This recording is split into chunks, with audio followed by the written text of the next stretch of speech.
Hello class 6 students. So last term पे हमने rotation के बारे में इंट्रोडक्शन पढ़ा था। मैंने आपको बताया था अगर आप कहीं भी बैठे हैं तो आप गैलेक्सी में इस स्पीड से घूम रहे हैं 1674 किलोमीटर पर एन आवर, इतना आप डिस्टेंस कवर कर रहे हैं अगर आप अर्थ पे बैठे। किस वजह से होता है ये? अर्थ के रोटेशन और रिवॉल्यूशन की वजह से आप इस स्पीड से अर्थ पे घूम रहे हैं। तो हमने पहले रोटेशन के बारे में पढ़ा था। रोटेशन अर्थ होते हैं एक इमेजिनरी एक्सिस पे जो कि वर्टिकल लाइन से 23.5 डिग्री पे है, या फिर इससे हॉरिजॉन्टल से 66.5 डिग्री पे है। और एक बात मैं आपको कहते वो बता रहा था कि हम बार बार अर्थ की शेप के बारे में पढ़ रहे थे लास्ट चैप्टर में, तो उसके लिए मैं आपके लिए एक एग्जांपल के तौर पे एक बॉल लाया हूँ। तो हम थोड़ा सा पढ़ लेंगे अर्थ की जियोइड शेप। जियोइड शेप होती क्या है, बार बार हम पढ़ रहे थे ना। देखिए, जो अर्थ है जो ऊपर से, और इधर नॉर्थ पोल और साउथ पोल ले लेते हैं इसे, तो नॉर्थ पोल और साउथ पोल से थोड़ी सी दबी हुई है। दबने के कारण वो जो बीच का हिस्सा होता है उठ जाता है। जैसे आप कोई रबड़ की बॉल या इसको दबाओगे, आपको इसमें पता चल रहा है कि नहीं वीडियो में पता नहीं। देखिए, जैसे ही मैंने इसे दबाया तो ये बॉल यहाँ हर जगह से उठ गई, थोड़े सी दबने पे ही उठ जाती है। तो इसे कहते हैं बल्ज शेप। ये ऊपर और नीचे से तो दबी हुई है नॉर्थ साउथ पोल से, और बीच में से थोड़ी सी उठी हुई है। तो परफेक्ट स्पेरिकल शेप नहीं होती अर्थ की। हाँ, लगभग स्पेरिकल होती है, इसलिए हम कहते हैं इसे स्फीयर की शेप में है अर्थ। पर इसकी शेप का नाम को बोलते हैं हम जियोइड शेप। हल्की सी ये दबी हुई होती है, उसकी वजह से बल्ज्ड आउट है हर जगह से, इक्वेटर के पास से। ठीक है, फिर हमने इफेक्ट ऑफ रोटेशन पढ़ा था। उसकी वजह से डे एंड नाइट होता है। जब सन की रेस पड़ती है तो आधी अर्थ पे पड़ती है, बाकी आधी पे नाइट होता है। आधी पे दिन और आधी पे नाइट। ठीक है, अर्थ वेस्ट टू ईस्ट रोटेट करती है। इसकी वजह से हमें सनसेट ऐसा लगता है ईस्ट से सनराइज हो रहा है और वेस्ट में सनसेट हो रहा है। फिर उसके बाद हमने पढ़ा था जो सर्कुलर लाइन है जो डे और नाइट को सेपरेट करती है, तो उसे बोलते हैं हम इल्यूमिनेशन। सर्कल ऑफ इल्यूमिनेशन बोलते हैं, इल्यूमिनेशन। नेक्स्ट स्टूडेंट्स हमारा आता है अब रिवॉल्यूशन। रिवॉल्यूशन के बारे में हम पढ़ेंगे। When rotating on its axis the earth also travels around the sun on its orbit. तो जो ऑर्बिट, एक अर्थ के अराउंड सब प्लैनेट्स की ऑर्बिट होती है। जिस ऑर्बिट पे अर्थ रोटेट करती है तो उसे तब रिवॉल्यूशन होता है सन के अराउंड। ठीक है, तो यही हम पढ़ेंगे। Rotating on it's while rotating on its axis, जब अर्थ अपने एक्सिस पे रोटेट कर रही होती है तो साथ ही साथ वो सन के अराउंड एक ऑर्बिट में ट्रेवल कर रही होती है at a speed of about 1,07,278 kilometre per hour. This movement of the earth on its gigantic electrical orbit around the sun is called revolution. तो इसे कहते हैं रिवॉल्यूशन। ठीक है, इस स्पीड से अर्थ रिवॉल्व कर रही है सन के around. As the earth orbits the sun, sometime its gets closer to the sun, at other time its move further away from the sun. At a certain point in the year, the Earth on its orbit is at the farthest distance from the Sun. This is called the Aphelion. At perihelion on the Earth is the closest. तो इसके बारे में पढ़ते हैं। हमने इतना सारा पढ़ लिया है, तो इसका मतलब क्या है पहले ये पढ़ते हैं। जो अर्थ है वो सन के अराउंड जब रोटेट कर रही होती है, तो वो जब ऑर्बिट करती है सन के अराउंड, मतलब रोटेट करती है, रिवॉल्व करती है जब सन के अराउंड, सॉरी, इट्स ऑर्बिट पे, तो क्या होता है कि कुछ टाइम होता है जब वो सन के बहुत पास आ जाती है। तो जब सन के पास आती है वो ये टाइम पीरियड होता है और ये टाइम होता है। तो वो जब वो रिवॉल्व करती है तो वो एक इस शेप, सर्कल शेप में रिवॉल्व नहीं करती, ये होती है ओवल शेप।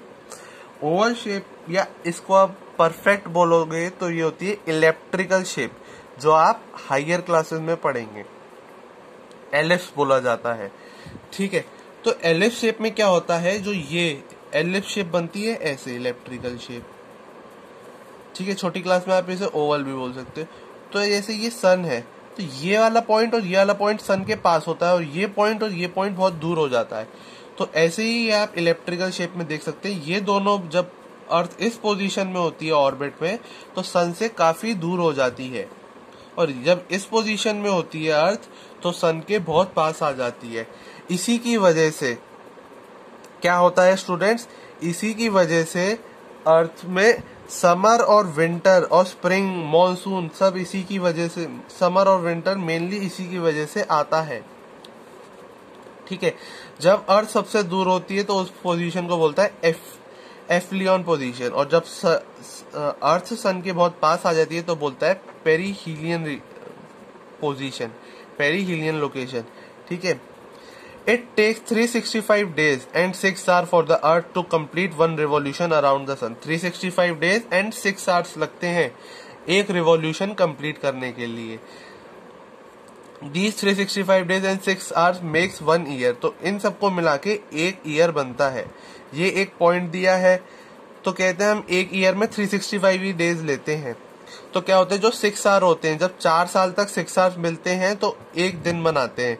तो 6 hours plus 6 hours plus 6 hours plus 6 hour equal to 24 hours होता है। उससे एक दिन एक्स्ट्रा हो जाता है। उस दिन को हम 29 फेब बोला जाता है। इसलिए हर 4 ईयर बाद लीप ईयर आता है, तो 29 फेब प्रेजेंट होता है हर लीप ईयर में। ठीक है, अब हम पढ़ेंगे इफेक्ट ऑफ रिवॉल्यूशन। तो रिवॉल्यूशन की वजह से जो इफेक्ट आता है उसे क्या बोलते हैं, the constant tilt of the earth axis on the revolution of the earth cause unequal length of day and night. जो अर्थ टिल्टेड है एक्सिस पे अपनी, उसी की वजह से अनइक्वल डेज एंड नाइट्स होती हैं। कभी दिन लंबे हो जाते हैं जैसे गर्मियों में हम सुनते हैं, और सर्दियों में क्या होते हैं, दिन छोटे हो जाते हैं और रातें लंबी हो जाती हैं स्टूडेंट्स। तो वो इसी वजह से होता है, revolution plus tilted axis of earth की वजह से। Unequal lengths of day and night. Look at the figure 14.3 and study the 4 different position of the earth on its orbit. तो अर्थ की ऑर्बिट की पोजीशन के बारे में हम पढ़ेंगे। ठीक है, ये 14.3 फिगर देखना आप। अभी हम धीरे धीरे सारी पोजीशन के बारे में पढ़ेंगे। Note that the earth is tilted in the same angle. सब सेम एंगल पे टिल्टेड है। ये देखिए, यहाँ पे भी टिल्टेड, यहाँ पे भी टिल्टेड, यहाँ पे भी tilted. Throughout its revolution around the sun. It is interesting to know that only at the equator are days and nights always of equal duration through the year.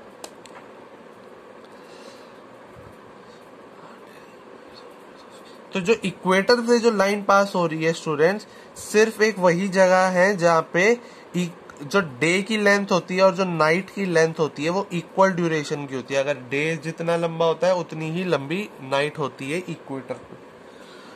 ठीक है, seasons. The occurrence of seasons and their changes is caused by the revolution of the earth around the sun which cause unequal length of day and night. तो जो season है वो revolution के कारण होता है, और the tilt of earth axis, earth के एक्सिस की टिल्ट की वजह से सीजन्स होते हैं। The 4 season that we experience occur the course of a year. पूरे साल में 4 सीजन होते हैं। The 2 hemisphere have opposite seasons because when northern hemisphere is tilted toward the sun, the southern hemisphere is tilted away from the sun. ठीक है, when the southern hemisphere is tilted toward the sun, the northern hemisphere is tilted away from the sun। अब आप ये समझे नहीं होंगे तो मैं समझाता हूँ स्टूडेंट। क्या होता है, अर्थ ऐसे टिल्टेड है, आप इतना हाफ देखिए बस।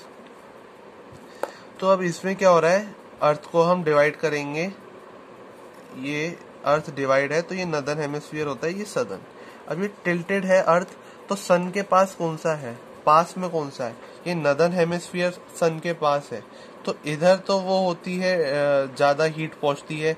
ये सदर्न हेमिस्फीयर दूर हो जाता है तो क्या होता है, ये सदर्न है, ये भी सदर्न है। तो ये टिल्टेड होने की वजह से ये वाला सदर्न और ये नॉर्दर्न, तो ये दूर हो जाता है। तो इसमें अर्थ की रेस और सन की रेस अर्थ तक दूर होने की वजह से यहाँ पे विंटर होता है और यहाँ समर होता है। जब ये आधा सीजन हो जाता है, यहाँ पहुंच जाता है, या यहाँ देखिए, ठीक है, तो ये वाला जो पार्ट था, ये नॉर्दर्न हेमिस्फीयर और ये सदर्न हेमिस्फीयर, तो ये वाला पार्ट तो अब दूर हो गया। ये एक्सिस पे रोटेट भी करेगा तो भी ये वाला पार्ट टिल्ट होने की वजह से दूर हो गया, और ये वाला पार्ट इधर, ये वाला जो पार्ट है सब इधर सन के पास आ गया। तो इधर तो रेस पास है तो जल्दी पहुंचेगी और आसानी से पहुंचेगी। ये वाला टिल्टेड पार्ट दूर चला गया तो इधर रेस कम पहुंच पाएंगी और डिस्टेंस ज्यादा होने की वजह से यहाँ पे विंटर हो जाता है। तो इसलिए सीजन्स की वजह से कंट्रीज में भी अलग अलग रिवॉल्यूशन होता है। तो कंट्रीज की लोकेशन नदर और सदर्न हेमिस्फीयर और टिल्ट में इस साइड है, उसकी वजह होने से अलग अलग टाइम पे अलग अलग जगह समर और विंटर होती हैं। ठीक है,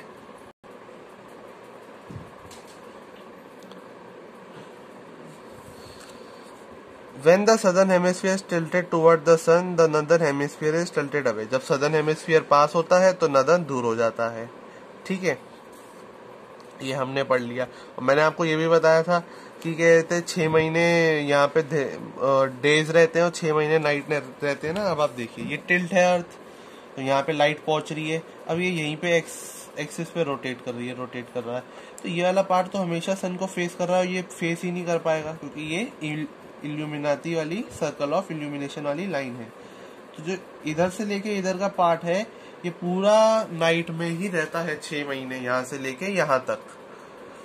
ठीक है, और ये वाला पार्ट पूरा डे में रहता है 6 महीने तक, यहाँ नाइट होती नहीं है यहाँ से लेके यहाँ तक। जब ये पोजीशन आई तो क्या हुआ स्टूडेंट्स, अब ये 6 महीने तक रिवॉल्व भी करेगा, रोटेट करेगा। अगर एक्सिस पे यहीं पे रिवॉल्व करते करते यहाँ पे यहाँ तक पहुंचता है तो ये 6 महीने तक नाइट रहती है और यहाँ पे 6 महीने तक डेज रहता है, क्योंकि ये टिल्ट होने की वजह से इधर आ जाता है, ये सनरेज को वो करेगा। तो 6 महीने तक यहाँ से लेके यहाँ तक डेज ही डेज होंगे यहाँ पे, और यहाँ पे नाइट ही नाइट्स होंगी।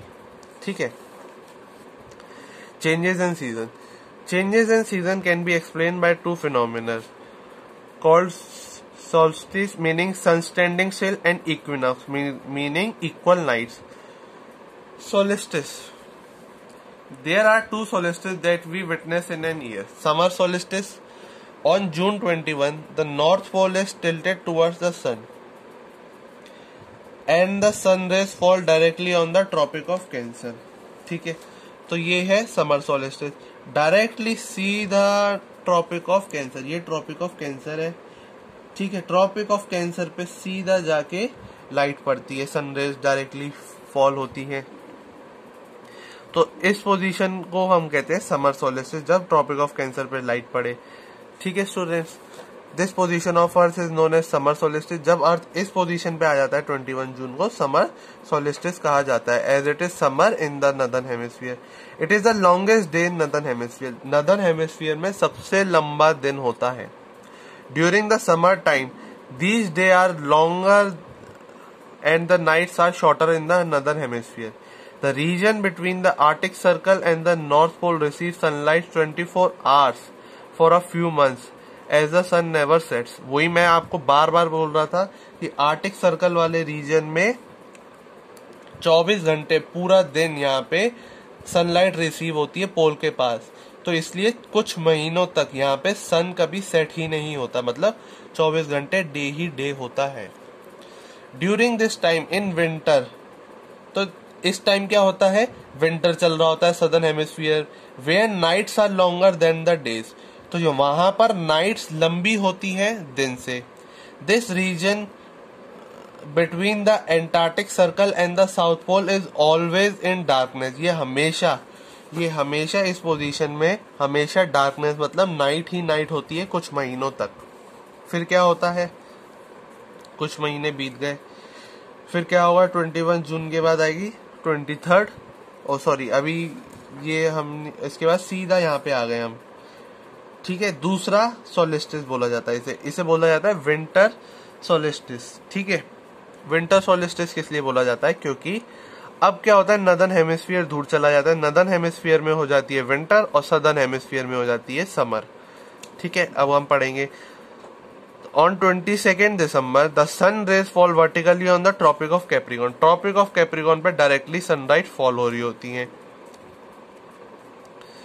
This position of the Earth that falls on the 22 December, ये जो पोजीशन है ये 22 दिसंबर को आती है अर्थ की, is known as the winter solstice as it is winter in the northern hemisphere. तो नदर्न हेमिस्फीयर में विंटर हो जाती है, इसलिए इसे विंटर सोलिस्टिस बोला जाता है। Nights are longer than days, और nights are longer and the days are shorter now in northern hemisphere. Northern hemisphere में क्या होता है, नाइट्स लॉन्गर हो जाती है, दिन छोटे हो जाते हैं, रातें लंबी हो जाती हैं। Between Arctic Circle and the North Pole it is darkness. 24 घंटे आर्टिक सर्कल पे, ये आर्टिक सर्कल है, यहाँ पे क्या होती है, डार्कनेस ही डार्कनेस होती है फ्यू मंथ्स के लिए। As the sun is not seen, यहाँ पे सन दिखता ही नहीं है। During this time southern hemisphere experience other summer. तो सदर्न हेमिस्फीयर में क्या होती है, यहाँ पे गर्मियां चल रही होती हैं।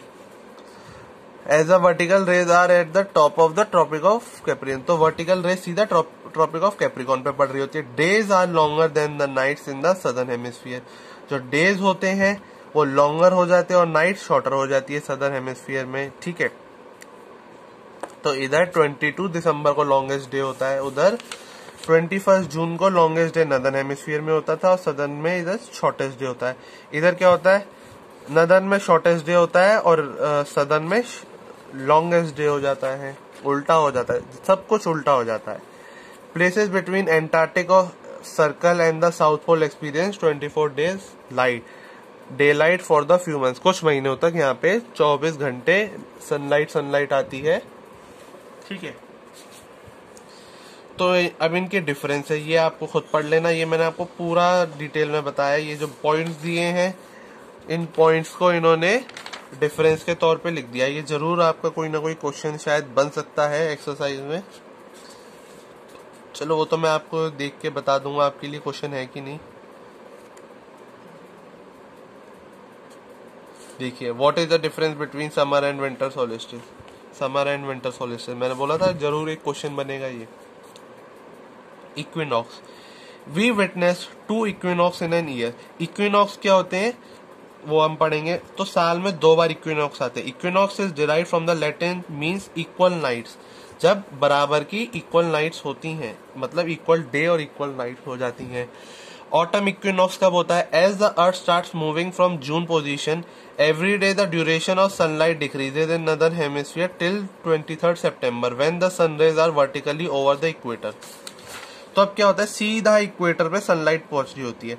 तो जब जून से हम आगे बढ़ते हैं धीरे धीरे, तो दिन पर दिन जो नदर्न हेमिस्फीयर में है उसमें दिन छोटे होते जाते हैं। तो सीधा जब 23 सितंबर आती है तो जो डे होता है और नाइट इक्वल लेंथ के हो जाते हैं, ठीक है। This is autumn equinox when the days and nights are equal 12 hour each all over the earth. During autumn, the heat is moderate and the weather is cooler. September and October are the autumn months for the northern hemisphere. It is now spring in southern hemisphere. जब autumn चल रहा होता है northern में, तब हो जाता है spring southern hemisphere में, ठीक है। अब next है आता है autumn equinox के बाद vernal और spring equinox। स्टूडेंट्स, हम जिसका भी स्टैंडर्ड एक ले लेते हैं उसी से सबको नेमिंग करते हैं। तो हमने जो स्टैंडर्ड लिया है नदन को लिया है। ये जो समर सोलिस्टिस बोल रहे हैं हम नदन के हिसाब से बोल रहे हैं, विंटर भी हम नदन के हिसाब से बोल रहे हैं। जब समर चल रहा होता है नदन में तो उस टाइम विंटर हो रही होती है सदन में, तो हम सदन को कभी भी स्टैंडर्ड नहीं लेते। ये सब हम स्टैंडर्ड हमने नदन हेमिस्फीयर के हिसाब से बनाया हुआ है और उसका जस्ट अपोजिट उसी समय विंटर में हो रहा होता है, ठीक है। After December winter starts receding, मतलब विंटर घटनी स्टार्ट हो जाती है in northern hemisphere till the earth move from the southern hemisphere from north till the earth move north from the southern hemisphere to its March position. तो यहाँ से दिसंबर से जब मार्च पोजीशन में आते हैं तो फिर से इक्विनॉक्स आता है, उसे हम कहते हैं spring equinox. On 21 March the sun shine vertically on the equator. सीधा फिर से इक्वेटर पे सन शाइन कर रहा होता है। It is known as the spring equinox or the vernal equinox. Now all places are once again have equal hours of day and night. फिर से equal day and night हो जाती है पूरी अर्थ पे। During spring the weather starts to get warmer. Spring में क्या होता है, वेदर गर्म होना स्टार्ट हो जाता है। March and April are the spring month for the northern hemisphere. जो मार्च और अप्रैल का महीना होता है नदर्न हेमिस्फीयर में स्प्रिंग होता है। अब जस्ट अपोजिट ऑटम क्या हो जाएगा, सदर्न हेमिस्फीयर में ऑटम स्टार्ट हो जाएगा। तो स्टूडेंट्स, नेक्स्ट है आपका टिक द करेक्ट ऑप्शन और ये फिर आपकी एक्सरसाइज है। तो ये मैं आपको इसकी पीडीएफ प्रोवाइड कर दूंगा, ठीक है। आप ये देख सकते हैं, ये वैसे बहुत इजी है। Equinox been equal the sun ray fall directly on the Tropic of Cancer during Tropic of Cancer में डायरेक्टली कब सनराइज फॉल होती है, जब ये चल रहा होता है आपका समर सोलिस्टिस, ठीक है। Distance between earth and the sun is minimum when earth is at, ये हमने पढ़ा था, क्लोजेस्ट होता है पेरीहिलियन लोकेशन, तो ये होगा ये वाला। The earth axis is inclined as a 23 degree to orbital plane, या 66 डिग्री होगा। तो ऑर्बिटल प्लेन से कितने पे है हमारा, 66.5 डिग्री पे है। The movement of earth on its axis is known as, movement of earth on its axis को क्या बोला जाता है, एक्सिस पे जब रोटेट करती है तो रोटेशन। अ लीप ईयर है 366 डे, तो इसका आंसर क्या होगा students, true. The earth take 23.5 hours to complete one rotation, तो आंसर क्या होगा स्टूडेंट्स, फॉल्स, 24 आवर्स लेती हैं। The earth moves around the sun in an circular orbit, circular नहीं होता स्टूडेंट्स, इलेक्ट्रिकल होता है वैसे तो।